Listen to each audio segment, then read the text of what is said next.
Ladies and gentlemen, welcome to the Bald and Bonkers Show. Join your hosts Christopher Mole and Dakota Franson as they take you on a wild ride through the world of the supernatural, with a humorous twist that'll have you laughing and shaking in your boots at the same time. From ghosts to aliens to cryptids, no topic is off limits on this show. And the best part? You don't have to be a believer to join in on the fun. So grab a drink, kick back, and tune in every weekend for new episodes. And if you want even more of the Bald and Bonkers experience, be sure to subscribe to our Patreon page for exclusive content you won't find anywhere else. Let's get weird. Oh, and for the whiners out there, viewer discretion is advised. There you go, you entitled pricks.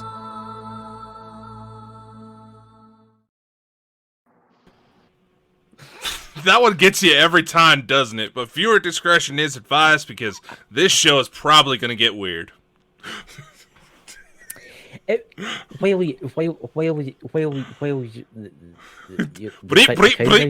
all, folks.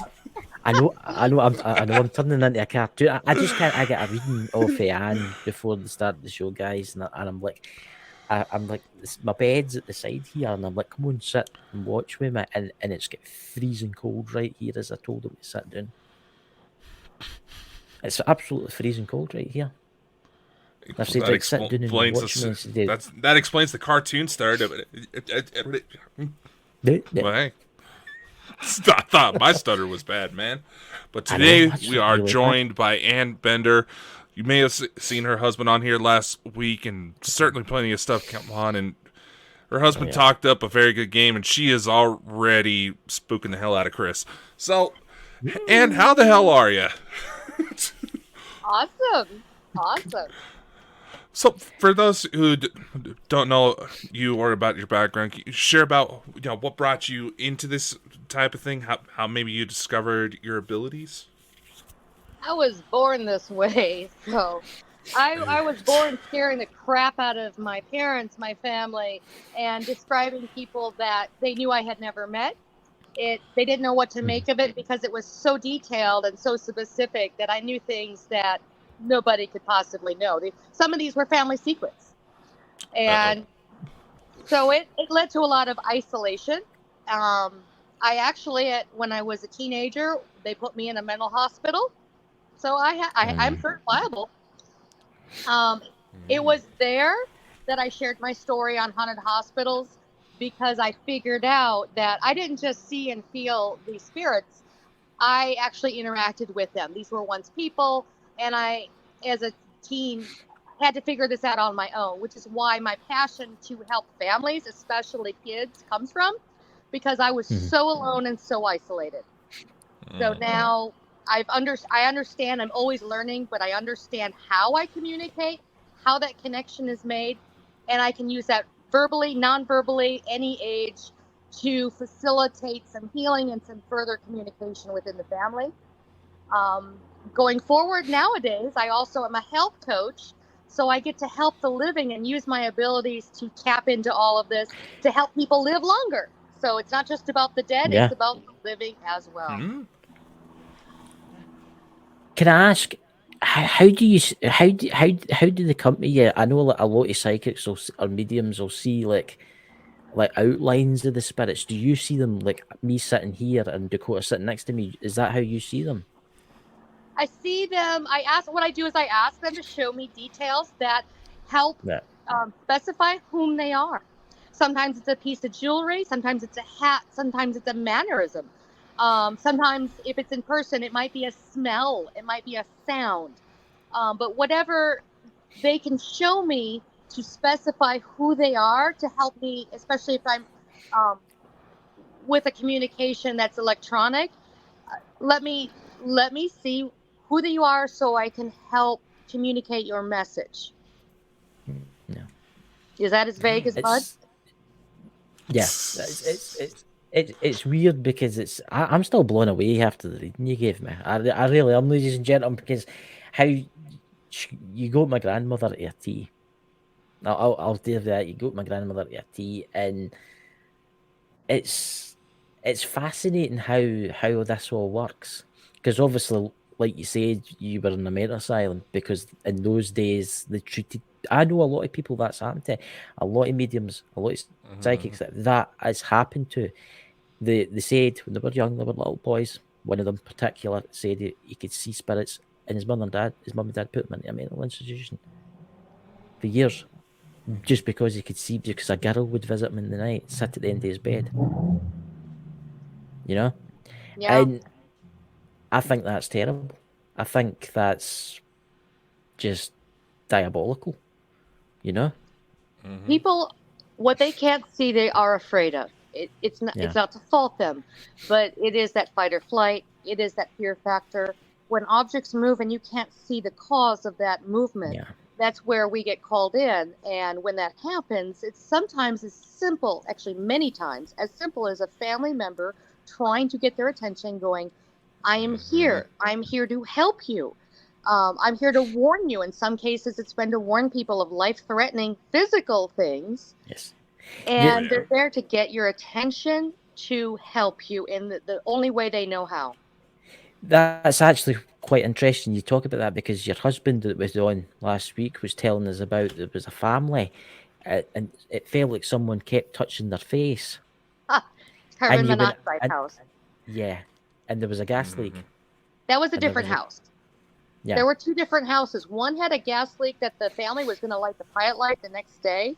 Totally different situation. Had they done that, they would have been on the nightly news. We called PG&E on that one and took care of the two gas leaks that we identified.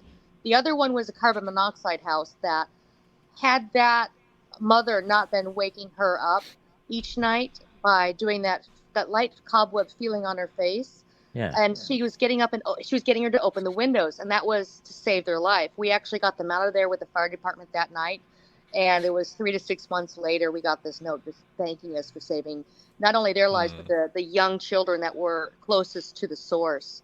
Had they remained even another night without windows open, it was life-threatening levels in that house. That's amazing. And It is. No, it certainly is. And people think I talk crazy when I talk about this. One of the first cases I ever dealt where people were saying, "Oh, it's a poltergeist. Oh, it's a poltergeist." The husband ended up getting smacked upside the face with a coffee mug. It only took me about 5 minutes to realize the reason why he took the coffee mug to the face was because he was abusing his wife, who he was also having an affair with, and it was the mother-in-law saying, "Enough is enough." Yep. Yeah. But certainly, the one thing I have noticed, and I know quite a few other people who've seen it too, is ever since the pandemic started, it seemed like there has been a shift where more and more people are starting to realize these things. What's your take on that? I'll never forget sitting before going into work. I work in the hospital. So the pandemic, Ooh. I lived it. Up close and personal, baby. I remember sitting in the parking lot when everything had first shut down here in California, and the absolute quiet on every level. It wasn't just us. It was on the other side. Was deafening. And for me, it was nice. I'll admit, to sit and not to hear the other side for a while and have that break.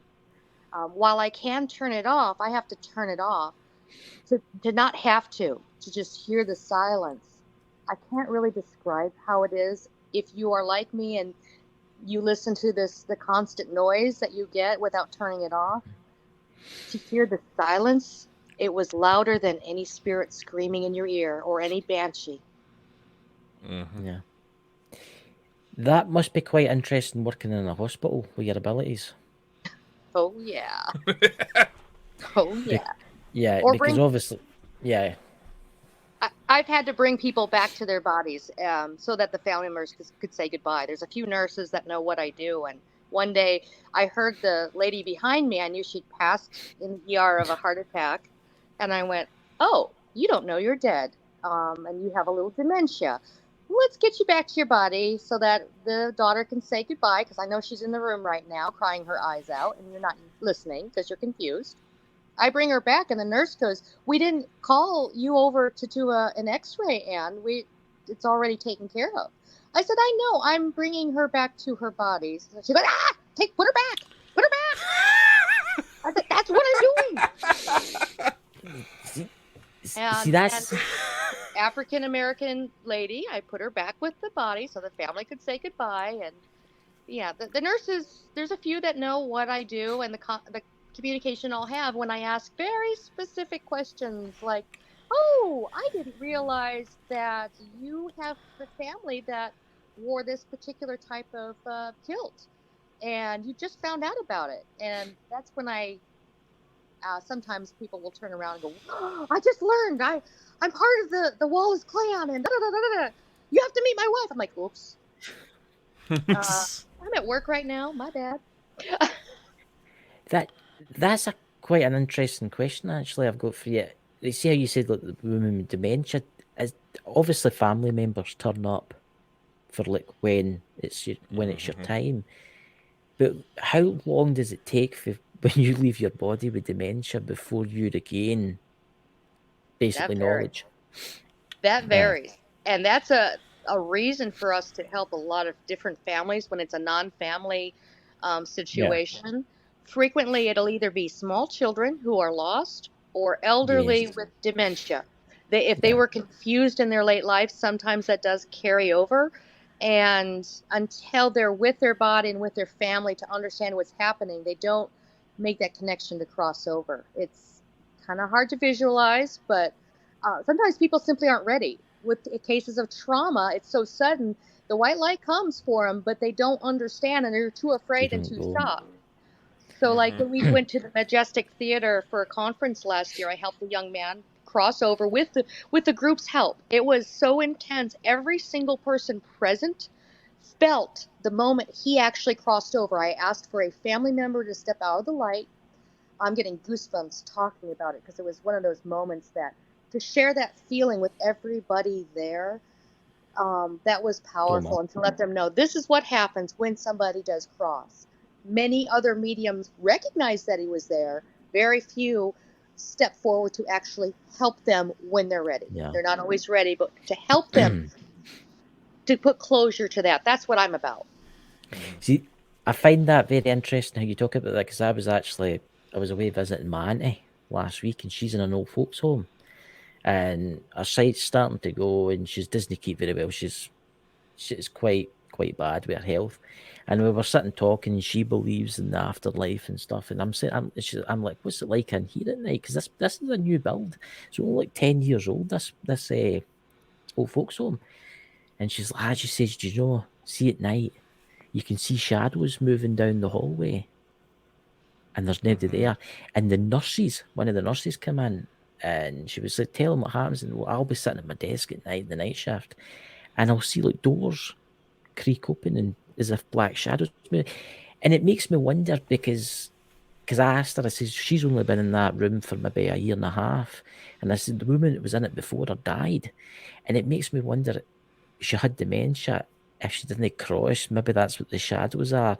Maybe that's old people that's still trapped in that building because they were afraid to get into the light. That very well could be, and that's not uncommon. People are afraid of dark shadows. They think they're demonic, when in fact it's just the absence of light. Spirits can present in white shadows, colored shadows, like the Woodland Opera House. They can be dark shadows. A demonic entity is something totally different with never living. It is a whole different feeling to it that is very nauseating and sickening, and I won't go much into that. That's not what we handle. I refer those cases out as they're not safe for our family. I have a young daughter, and we don't handle those. I go to a lot of locations round about Scotland, and I don't know if I've got guides with me. I think my friend, my housemate Robert, as I call him, comes with me. And there's been situations where I've seen something. I've seen something. I thought to myself, oh, look at that. That's really interesting. I should go down there. But then there's something in the back of my mind like, don't go in there. Don't leave it. Bingo. Yep. Go round about and just go to the other side. You'll see something nice there, but don't go in there. And I've got up to it, and I thought, nah.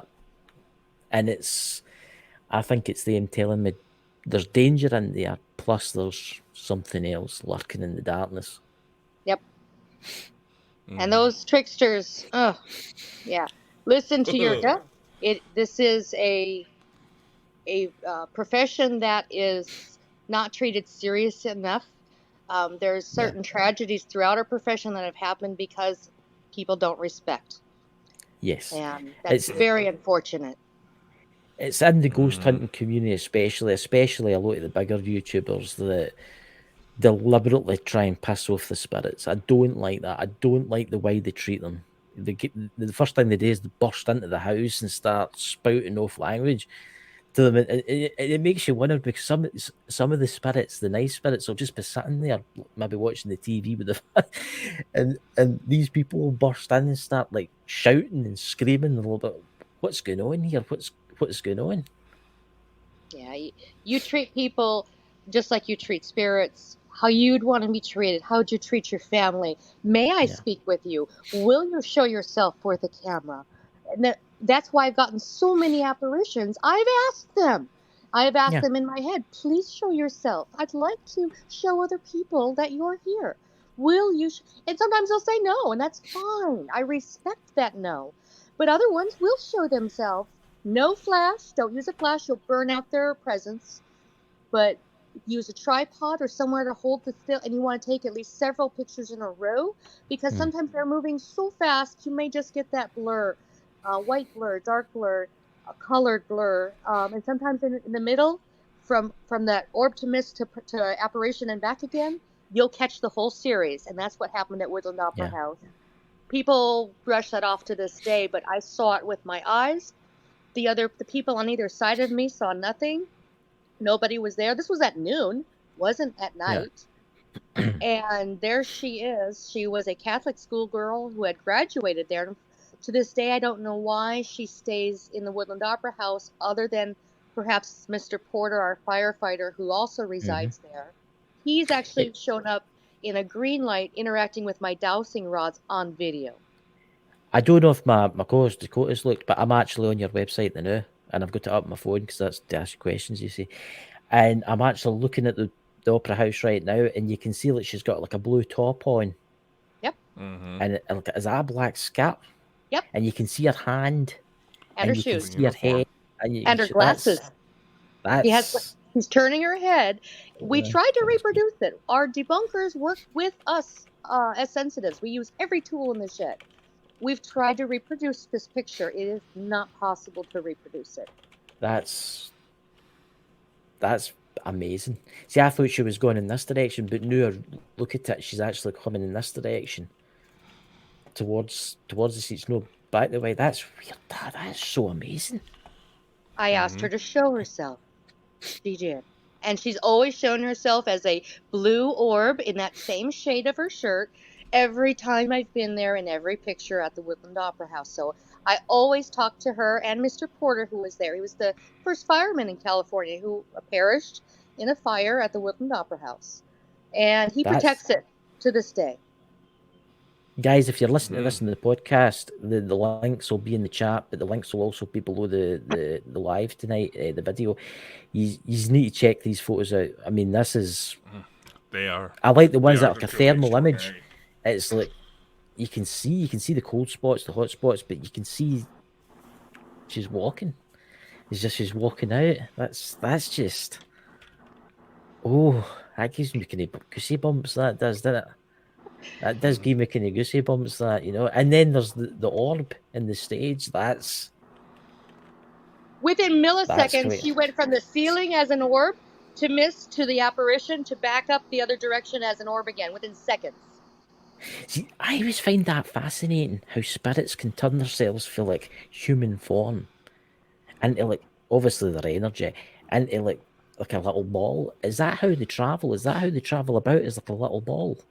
It's the easiest form of energy to travel, and there's also a dimensional factor. I won't get too much into that because I'll lose most of your audience. But if you touch on UFOs and that whole connection, there's the same wavelength. And I think the best description as far as the UFOs and dimensional is what the professors are doing in Utah. I would love that frequency they're using, that dimensional frequency, and how they're communicating. While there's a particular danger to it, I've run into it here in town on an investigation as well, and have heard it and interacted with them. So Well, it is actually- reproducible, that signal. Well, Oh, yeah. Dakota's your man. Dakota's the man because he does the UFO stuff. He does a lot of UFO stuff and frequency stuff. I have cases where I'm working with them now who are dealing with it in their own right, and it's a very challenging situation. We're still trying to figure out ways to help because it's simply out of kind of like a demonic situation where it's out of our control, it's out of our power. This same thing. They are so advanced and they operate on that particular frequency, but there's no stopping them. Their intelligence is so far beyond ours, we can't even fathom where they're at. I see you've been to a location that's on my bucket list, and I think it's one of the most haunted places in the world, is Alcatraz. Oh, yeah. Oh, yeah. I have an apparition from there as well. My mother-in-law actually told me to take that picture. I was about to say, what, your mother-in-law was in Alcatraz? Whoa. No, but she had family that was incarcerated there, I'm sure. No, she came with my husband and I on a visit. In front of the warden's house, where there's no land below, was an apparition standing, because there used to be ground there, of a soldier in a very heavy wool attire, hat. He's there 1 second, he's gone the next. You can see that he certainly is there. But again, where he's standing, there is no ground below. But when he lived, there was ground there. He's still walking the same plane in that time. So it was not an interactive apparition. It was just a ripple in time. One of those situations like at Myrtle's plantation. It just is a loop. It happens over and over. We happened to be there at that moment it was happening. And he's standing right above, because below is where all the prisoners were kept originally in the old portion of the dungeons. That's an intense place. I'm looking at a photo of the noon. I don't know. I'm just attracted to it off it, and it's like a set of stairs with a white wall, and there's like a chain at the bottom of the. I'll show it really quickly, if that's okay. That one there. Oh. Right, and I just don't know. There's like, I don't know. I'm drawn to it. I don't know why I'm drawn to it. That would be something where in between the apparition and the orb, you have a mist like where it just kind of drags like that. Yeah. So on either end of that, if you ask them to please stop, show yourself, will be when you can get that apparition image. There's on the website, there's a lady, I normally discount mirrors, but this one, it wasn't until 5 years after the investigation. And I had described the lady's mother. The lady living was there in a red shirt. She's very hard to discern in the picture. The lady in black, there were no pictures of her. She was the stern mother I had described. She shows up clear as a bell in the mirror. Yeah. She did not like me describing her at all. Mm-hmm. The energy that's in that prison is intense. I mean, obviously, I watched the film that Escape from Alcatraz, and it makes you wonder: did those men actually make it? Do you think they made it, those men, or do you think they were maybe drowned in the sea? The men that escaped Alcatraz, you mean the ones that actually escaped? Yes. The two brothers did. They made it. Yeah. They made it. Yeah.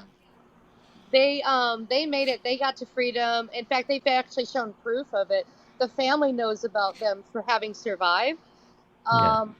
We may be doing an investigation on Angel Island with a different project. I haven't got details yet from it, but there's another project to help prove the paranormal. So if that comes to be, that'll be interesting to see how that manifests. If that's the case, we'll be overnight on this island that's, not inhabited. So we'll see what happens with that. I think it'll be very interesting. Certainly. Now I was gonna say with Alcatraz, that's something I have a bit of experience with, mostly because I had a 12-hour layover in San Francisco, and obviously as we came in, we got a view of Alcatraz. I swear I could have seen inmates in the yard, guards walking the walls, and I'm just like, why the fuck can't I get a good camera on this shit? It's something I want to... The same thing happened to me in Michigan, at the fort up in Mackinac, where you could actually hear the cannons going off. You could hear the screams, the echoes. There's a couple places in Michigan where I'm from, and those are real life thing, places you can go to. The other one is in down in Cary, Mississippi, in Vicksburg. It's far more active to me than Gettysburg, where you could see the soldiers. And I didn't have a camera with me to get a picture, but I knew that they were soldiers from the South, and I could see the uniforms in detail, and their echoes in time, still walking those grounds. That's a different phenomenon than an intelligent haunting. You know, we don't understand it all. And anybody that says they do is full of it. They're making it up because we really just don't understand. It's just going back really quickly to Alcatraz. Did you ever come across any spirits that thought they were still in jail? Yeah, unfortunately. Yeah, there's a couple places I did not like going into because they were still held in there. Yeah, it's something where until they're ready to cross over, they're not going to change, and that's free will. They're allowed to stay stuck as long as they feel that they're deserving to be there. See, I always find that interesting. It's like my house guest Robert. I mean, he's obviously crossed and then he's come back again, right? But a lot of people tell me that you have to you can go back to the spirit world and then you can choose to come back. It's weird that so can you basically stay on this plane existence forever if you want? I wouldn't be able to see them in their plane if they weren't able to come back and see me in mine.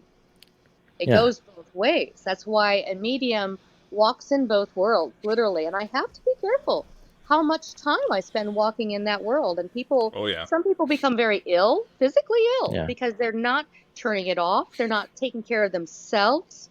That's where my health coaching comes in, learning how to ground, how to take care of you as the living. I need to do that. I can show you how to ground. You could show them all you want. Getting them to actually listen and follow through is the problem. It's getting me to do it. It's getting me to do it because I do a lot of the stuff with the quote with the alien stuff and all that, and it is overpowering. It is overpowering. And there's times where I imagine myself as like a tree, and the roots going into the ground, and I try and ground myself and stuff. And I've got crystals there. And sometimes. What crystals do you have? Oh my god! I've got a big shelf. I've got loads of them. Black ones. Too many. Ones. You have too much quartz in there, hon. That'll do it. Too much quartz. No, that's not a grounding stone. No, hematite is going to help you ground, but it has to be the right one for that purpose. Right. So if you stand with the stone, holding it away from your abdomen at your belly button level, feet shoulder width apart, close your eyes. You're going to pull that stone to your navel. You will feel yourself pull backwards or forwards. If it's forwards, that stone is what you need to use. It's for the right intent. Hematite is fantastic for learning how to feel the weight of grounding. And it's a heaviness that's good. It brings you back to earth. Shungite is another one to block the EMF. It physically does block the EMF, and it helps quiet things down. My husband wears it all the time as necklaces, as bracelets. Takes care of his headaches. I'll get a big one. I'll maybe do that. I'll maybe go online after and see if I can find some, because it does get a wee bit too much sometimes. It does. I put it by the bed so you can sleep better. Yeah. Shungite has an 8-foot working radius, depending on the stone size. So if you find actual shungite, it must be from Russia. But it has about an 8-foot working radius. Fantastic stone to give yourself a break. Figures the Russians would have it. Why it's so expensive right now. I will admit, as I look over there, I can see a lot of like quartz stuff. Get rid of it in another room. Don't get rid of it, but don't place it all together. Quartz enhances stuff. It's a megaphone, and too much in one spot is overwhelming. Why do you think the Stanley Hotel is so active, man? It's built of quartz, man. Yeah, it's built on quartz. Built on quartz, made of quartz. Oh, so jealous when my family went there and didn't take me. It's like I'll break it up tomorrow. Been to the Stanley. Been there. Yep. Oh, incredible location. We actually have video of Todd Sheets that was with us, where a spirit was grabbing his hindy. There's another situation on the USS Hornet where one was grabbing my hindy. The sailors do get frisky, I found out. And of course, Waverly, my husband spoke about the death tunnel. We spent time in there. But inside, just coming up to it, I got out of I was the one. They sent me out of the car to open the creaky gates in the pouring rain. And I see Waverly in the distance and going, what the hell am I doing? I get back in the car going, I've got 2 days of this with the Taps family, and what have I done? What have I gotten into? They stole an earring from me. It's to this day in there. I had to go by myself in there to go get it. They kept it. I can tell you during sunrise by yourself, even scarier. As far as that intense heaviness and feeling watched, and by yourself walking through there is off the chart. Do not provoke them there. They will throw you. We watched somebody get thrown 5 to 6 feet in front of us because she provoked the spirits there. I find it funny after you mention getting rid of the quartz. Chris's signal's also depleting. Yep. The Tina, who took me into the X-ray maze at Waverly Hills, because I tend to sometimes walk where things used to be and not where they are, I end up walking right into the walls. She goes, well, the X-ray maze used to go that way. It doesn't anymore. So I've known to, I'm actually why nobody travels alone in places, because I'll walk off steep embankments into walls, walking Been there, done that. The Waverly Hills one, that's just going to be, wow. I love Waverly. That place is, like, the deaths that's been in there, that must be intense. And there must be some amount of spirits that are trapped there. There very much are, from kids to all ages, but they're also, some of the Waverly spirits are trapped at Mammoth Caves. We were also there, and many people don't realize, back when they were trying to figure out TB, they took many of the sick to the Mammoth Caves because it was wet and damp. And as you know, nowadays, that's the absolute worst thing to do with somebody who's sick with TB. So many of the Waverly patients perished at Mammoth Caves and are still there as well. God. The energy that must be there. Dakota, when are you arranging a trip with Bald and Bonkers to go to the Waverly Hills Sanatorium? When are you going to help pay for the tickets? That's all right. You're already in the United States. I'm in Scotland. Bloody up the hills and stuff. But it wouldn't be Bald and Bonkers without us both. I know. Especially tie you up and leave you in a room for the spirits to come in and experience you, Yeah. Which... that opens up way too many things. You know my history. I know. But here's an interesting question for Anne. What advice can you give to young people in today's generation dealing with maybe spirit boards and stuff like that? Don't play it. I know they advertise it as a toy, but please, it's not. It really does act as a tool. For those that know how to use it, it's a tool. But it's definitely not a toy. And if you do not open and close that portal that you are opening with those boards correctly, you can invite accidental, horrible things, and not mean to, not intend to, but you will. And I can't tell you how many, especially young college kids, we have had to go in and help out after they used the Ouija board and were drinking and having parties. It's not a toy. It's just not. See, I know people can get attachments, and that could ruin the rest of their life. Yes. I mean, I know Oh, people. yeah. I know people that have done it, and I've told them you should not have done that. And I've met people.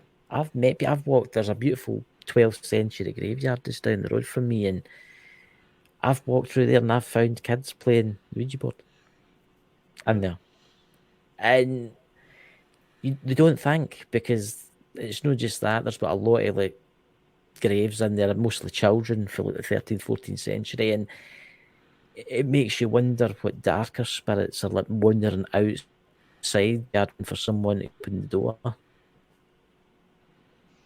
It's just dangerous.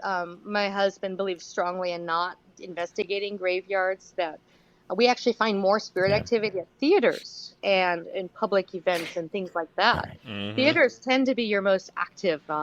Castles that put on performances, anything that put on a performance with a crowd, because many spirits that decide to hang out, they enjoy the audience, and they like Piper's Opera House in Virginia City. Mrs. Piper is still there, and there are other people who accommodate her. The neat thing is the actresses that of the past that used to go there or used to go to Woodland Opera House as well do frequent more than one theater. So you don't have to go to that theater to find that particular spirit. See, I've always found that interesting, because you'll get like spirits that'll turn up at theatres when there's plays on. So when the living are there watching the play, there'll be spirits there too, watching the play, and that's quite interesting, that, because it makes you wonder that does the empty seat next to you have somebody sitting in it? Oh, I can feel it. There's been days that Dave and I have been in the theater, and you just close your eyes and you can feel the crowd behind you. And even Dave can. You don't have to be a medium to be able to feel that energy. It's no different than when you're going into a house for the first time that you may not know. How does it feel when you walk in with the lights on? Turn the lights off? Does the room feel differently? If it feels full, you are walking into a room with a presence. Yeah. If it feels the same, nobody is there. It's weird you say that, because I went into a church one day and it was missing the roof. It was an abandoned church, and outside it was fine. It was quiet, and it was a Sunday, but it was in the afternoon. And I walked in and I felt like there was full of people. And I had that weird vibe, and I felt like I just walked in when they were doing a sermon or something. That's what I felt. And they were all like sitting looking at, what is this? Who is this? What's that strange thing he's got in his hand? What's that? Is that a camera? What's this guy doing?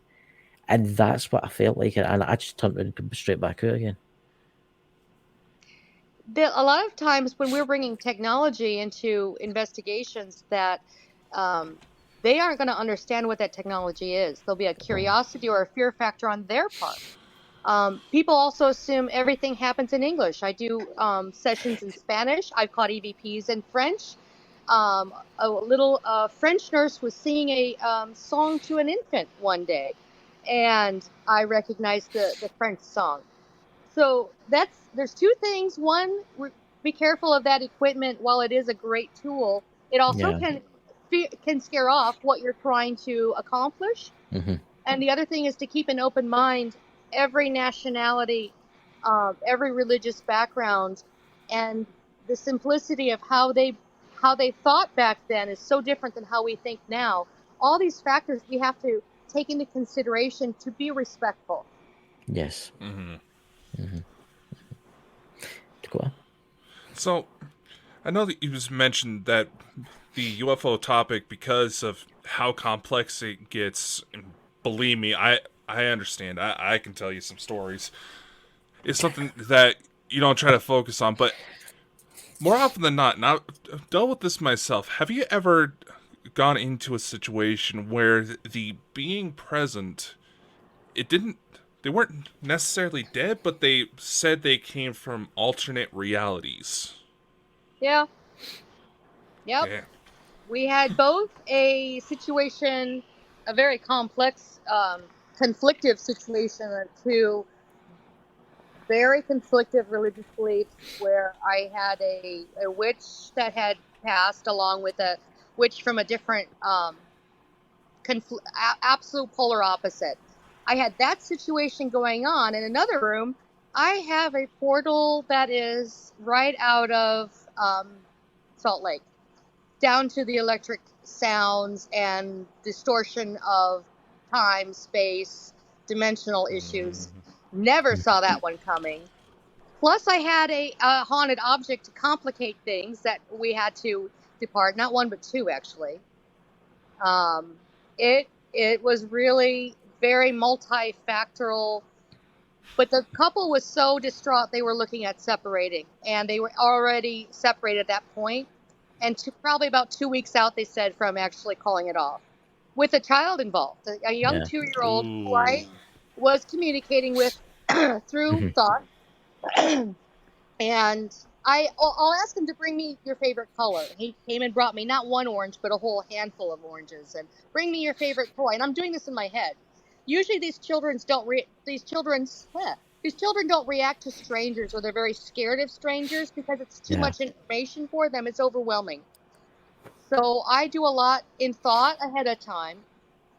Part of what was going on is these spirits that were there that were scaring him, and scaring him badly, wetting the bed, just terrifying him. The parents were in conflict because of what the other spirits were doing, because one didn't like the other family. And it was a hot mess. So in one night's time, we were able to calm the little one. He was able to stand up to the spirit, scaring him afterwards.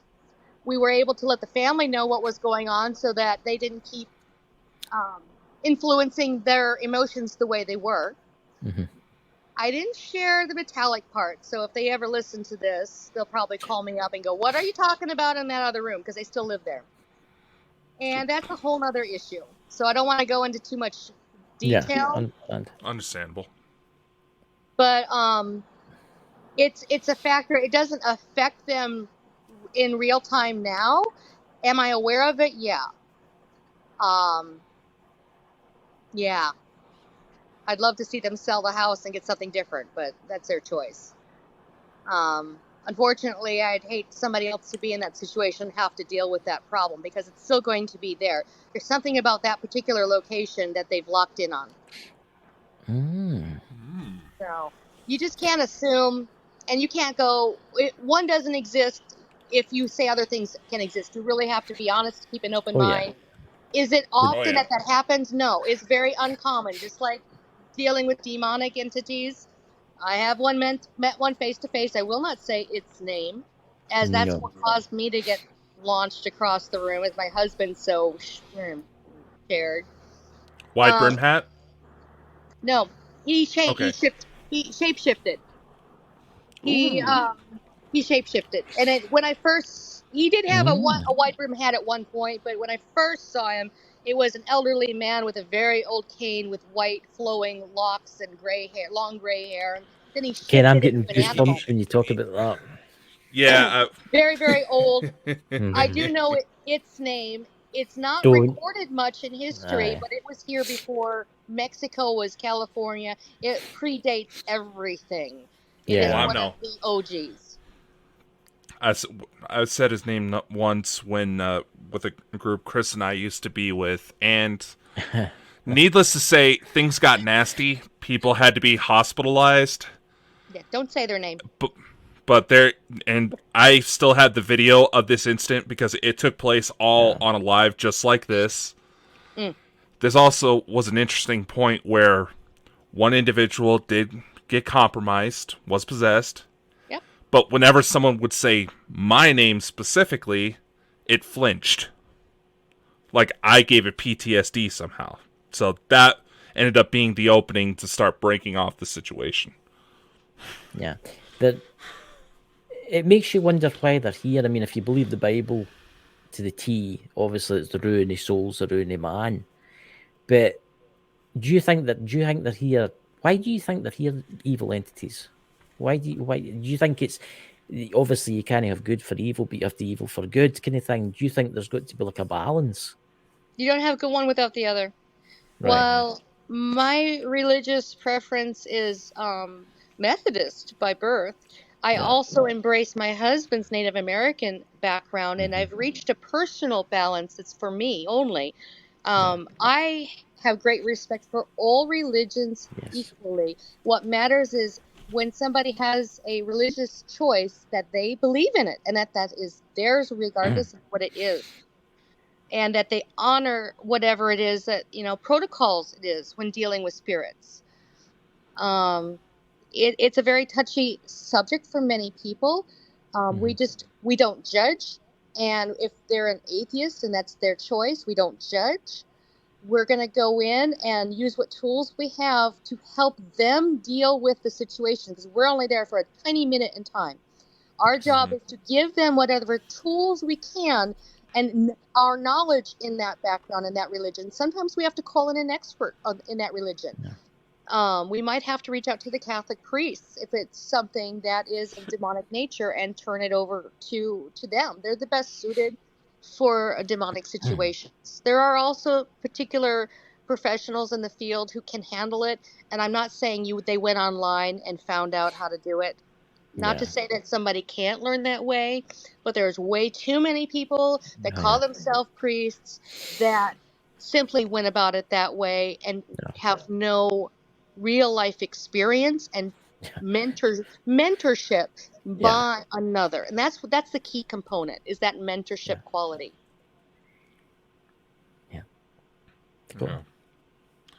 I'll say myself, I've been in situations now. Mind you, I'm a bigger guy. I'm 6'7", somewhere north of 300 pounds. Every time I get on a scale, it airs out, so I'm not 100% sure. There was a case that got pretty nasty pretty quick. The person believed that they may have had something tailing him, and the more we got into it, he ended up being right. I'm going to avoid saying the thing's name.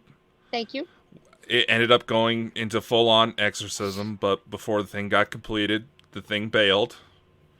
It attacked me in my own bedroom, picked me up by the throat, pinned me against the wall, and started trying to choke me to death. It had no...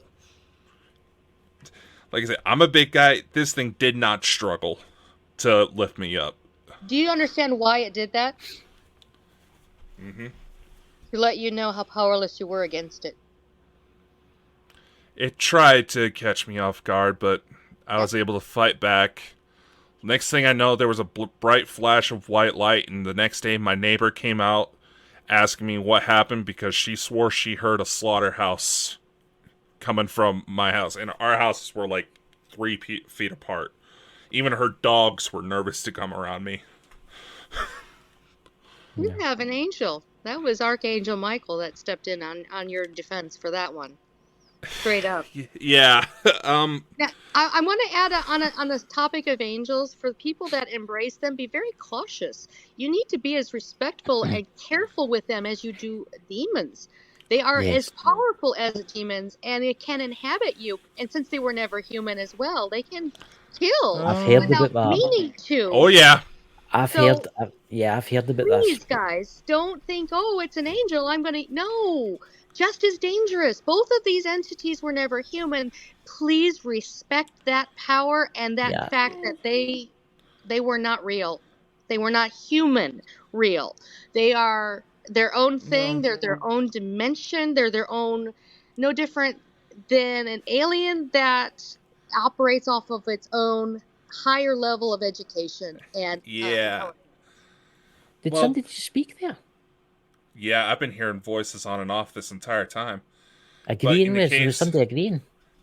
With the case of Michael, there's quite a few sources, and we have a friend of ours Craig Campobasso, he's casting director in Hollywood, but he's well known within MUFON. He has Extraterrestrial Species Almanac.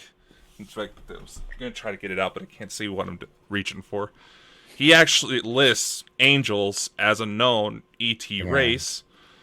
And some of the MUFON investigators that stepped up because they realized there's a lot of weird situations in my line fully believe that Michael, in a way, may actually be an ancestor of mine. To which it goes even further that there's actually archaeological records that trace back some of my family members who are part of the British royal family, who are believed to be descendant of Sumerian gods. So, like I said, there's a whole big mix and a lot of weird stuff that you have Sumerian ancestry in you. I don't know that you have actual familiar relations. However, the Sumerians have a connection with Michael, and that's why Michael came to mind immediately. But you do have Sumerian ancestral in you, and that's why you get along so well with Christopher.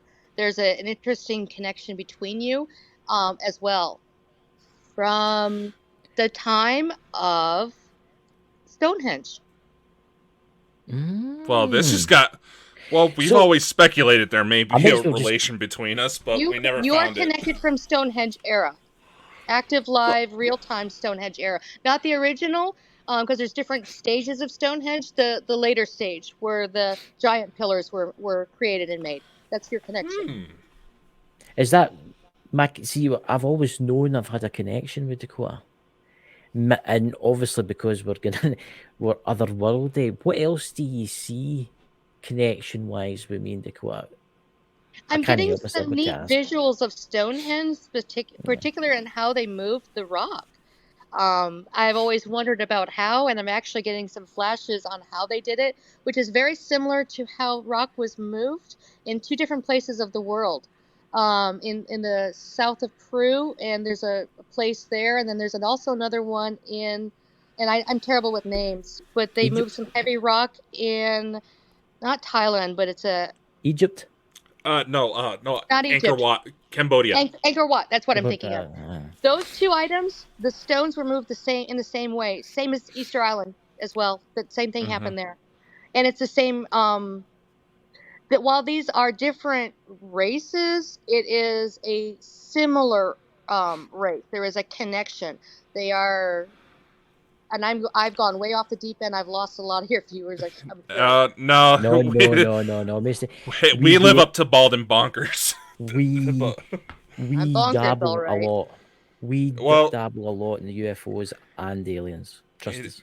I've seen several in my life. I have actually talked to one, and I have some interesting theories. So I have 3 kids with one, so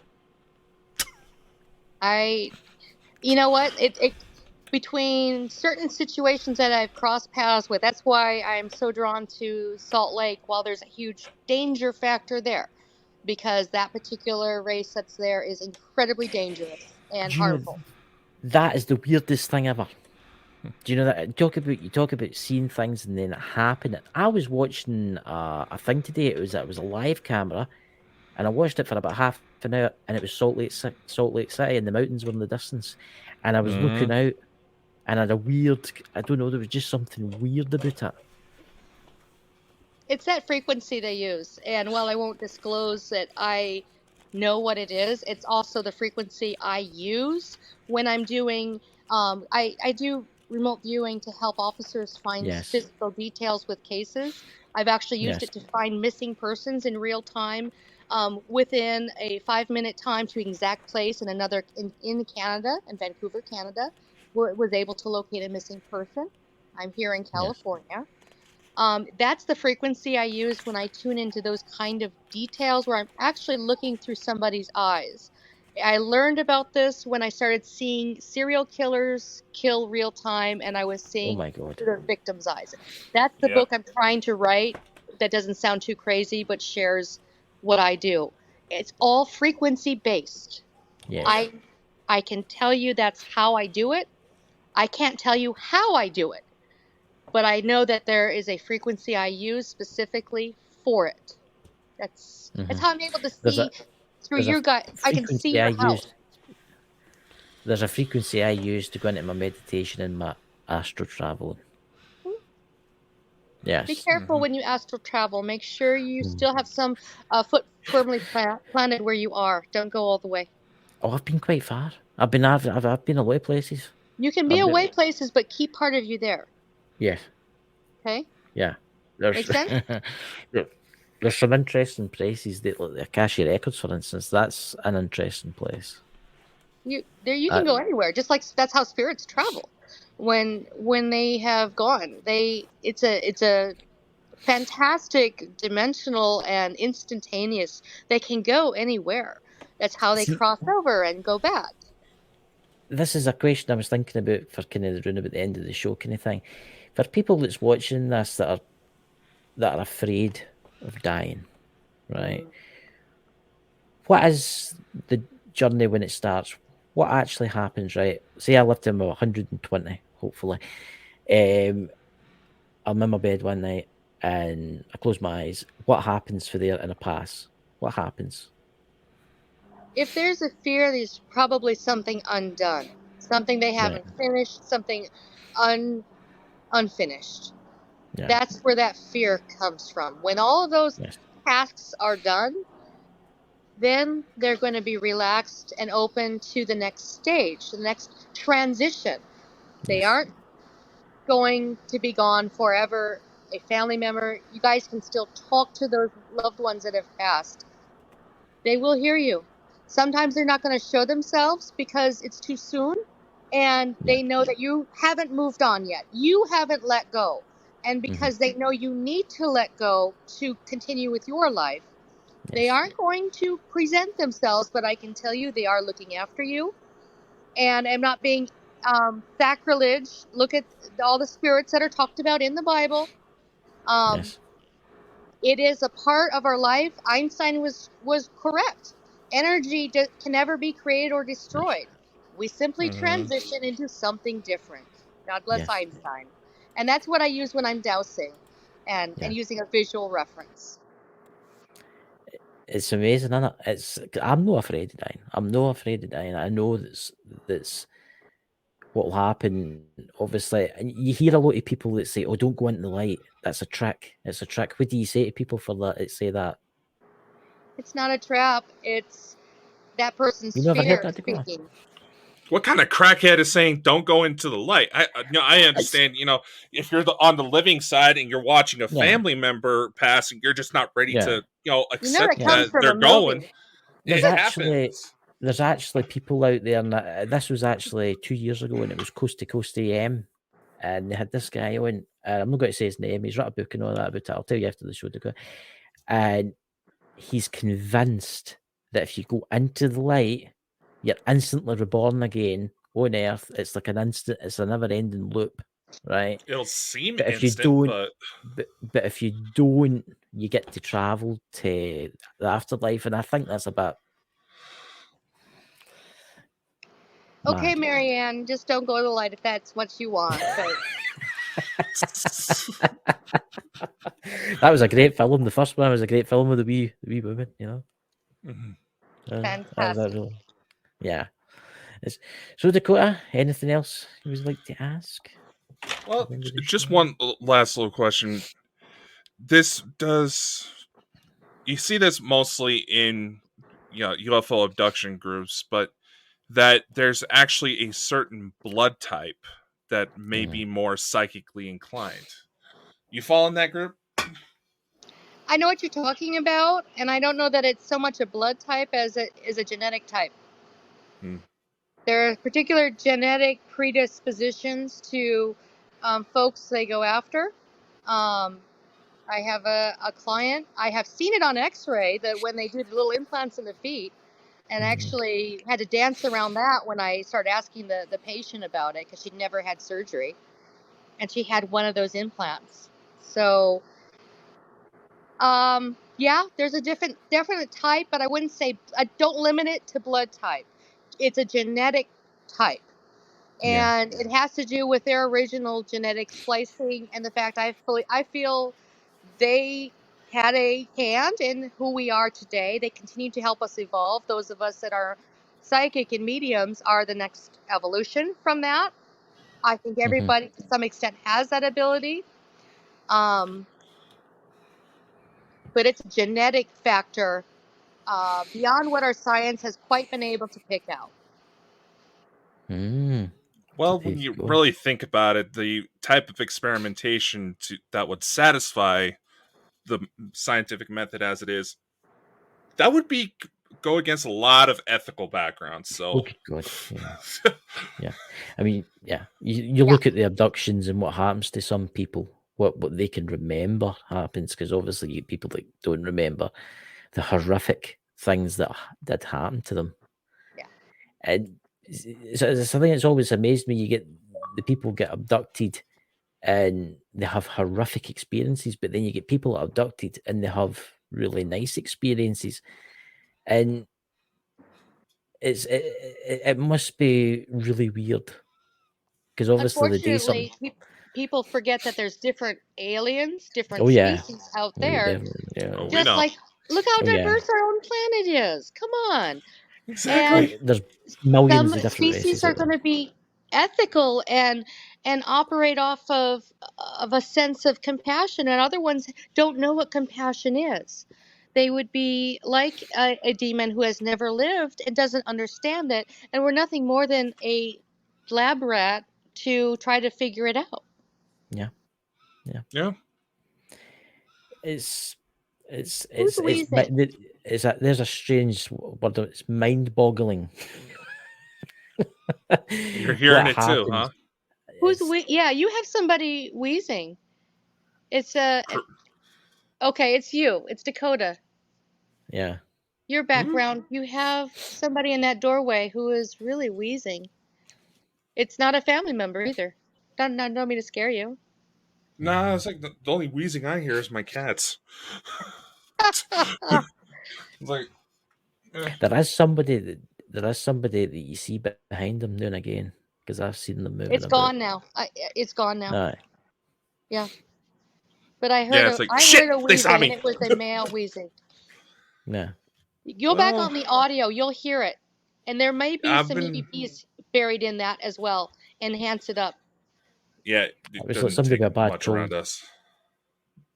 Or they smoked a lot based on, well, previous owners of the house, I do know that apparently they were hoarders and they had to do some serious cleaning, and we're still finding little bits of stuff that got broken in the yard and just didn't get noticed. But I don't.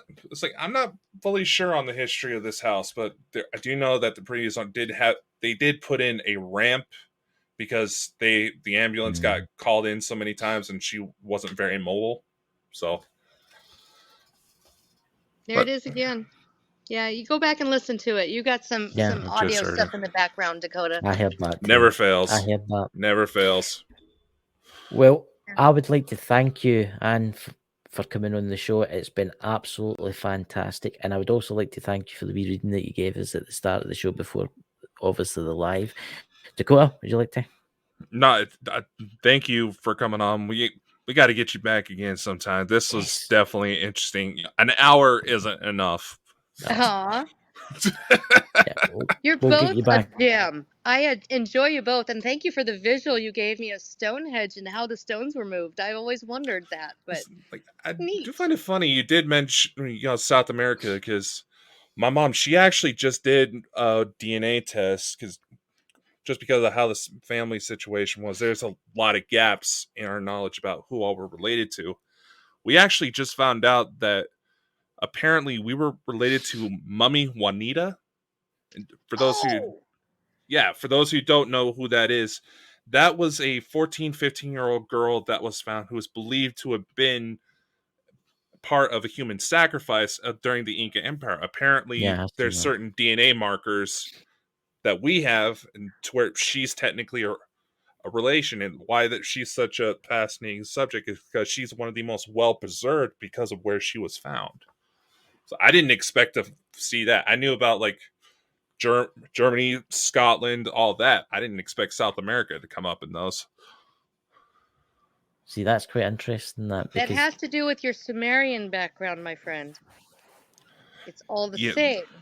That's where Like it crossed the lines. There's a certain abduction situation where I may have met Enki himself. So that's something we're already exploring. Keep going. You're on the right path. yeah, we'll definitely need to get you back again one night and make it a special show one night. Maybe get a couple of other people on too. And I think you don't know what strange things could happen, don't you know? Definitely run some recorders in both of your studios while it's going on, and I'd love to hear that breathing that's going on from her. Yeah, she's got an oxygen tank and the whole deal, but she's wheezing pretty good. That's why the ambulances were always there for her. Well, the main reason I know about the ambulance is because my mom, she actually is a 911 dispatcher, so she already had a pretty good history of the house before we moved in. All right, and you just right before that, go back and listen. You have 3 syllables that were said from her. I thought she was still alive. No. I'll have to look into it. Now I'm curious. No, she actually just spoke. You actually have an actual EVP beyond what the wheezing was. And she'd maybe help her cross the quota if is she across already, or she wouldn't really have an oxygen tank if she had been crossed. Would she? I'm not. Hopefully not. She's curious. She hasn't crossed over, and she doesn't know how. And Dakota, you can actually help her on. If you want some help afterwards on how to help them, it's a pretty simple and straightforward thing to do. It's just scary to do your first time. You want to hydrate well and rest up well. I know. It's not going to be my first rodeo. I've dealt with possessed objects, and ironically, the first ever haunted doll that ever came my way, the spirit that was attached was a 30-year-old woman named Dakota. So that was a little awkward. Hello. Well, she's just as curious. The fact that as you are, and boy, you have a lot more abilities you've not tapped into, my friend. You're not listening enough. That's actually we have our friend Elena Denon. She's one of our favorites. Real big into UFOs. She's actually the reason why I found out about the Sumerian connection was from one of her latest books. She's been helping me on and off because not only do I have this body connected on Earth, apparently we actually found a paper trail that proves that I was an officer with the Galactic Federation that helped with rescuing abducted children. We know this because I've actually found one of the kids we saved. And even she said that because there's that direct connection to Enki, I can pretty much tap into just about every psychic ability that we know of. And then some. And then some. It's like, so my assumptions when I was first noticed my abilities about potentially turning into an X-Men are slowly becoming true. We'll need to get you a one-piece suit there, Dakota, that you can just jump in there, When you disappear, we'll know where you went. Yeah. Oh, they keep bringing me back. Come for me first. I don't like it. No, I actually have a sleep recording app that I run at night sometimes, and I've caught their voices about who comes to get me on tape. Yeah. Very metallic-ish, but in a different language that doesn't exist on this planet. Yeah. I have recordings of that from that investigation. Same things from. That's why I keep referencing Salt Lake. In Utah, and I say Salt Lake, but it's just that area. It's not Salt Lake in particular. But there's something about Utah, though, that particular land and that area facilitates a need for. There's an energy source that they're actually harvesting there. That they can. There's certain bases that come out of there because there's been a few times where I've had UFO sightings and the craft were coming out of Utah, so that doesn't surprise me one bit. And the other place is Antarctica, where they actually habitate. So Antarctica and so in the Utah area. The first sighting I had was driving from Montana towards Utah on that path around 4 a.m, and I watched it fly through the air and stop and zip off a different direction 90 degrees from that at a non plane object ability. I went, oh, so that's how they get around. I find it quite interesting about how you're talking about Stonehenge because my father's side is from like England. Obviously, my mother's side's from Scotland. But I do know that I think it was my great grandfather was French. I think there's like a European connection there. Yeah. Which is interesting. Now I'm going to be obsessively thinking about this all night. Yes, thinking of big welcome. stones. You know, well, honestly, thank you so much, Anne, for coming on. And everybody, the links will be below the video after this is uploaded. And honestly, guys, thank you very much for coming tonight. Thank you, Anne, and we'll catch you all soon. All right. See y'all later. Stay weird. Thanks for tuning into the Bald and Bonkers Show. If you enjoyed the show and want to show your support, head over to our website at baldandbonkers.net. There, you'll find our merch, services, and more. Thanks for being part of the Bald and Bonkers family, and we'll see you on the next episode. And remember, always keep an open mind and an open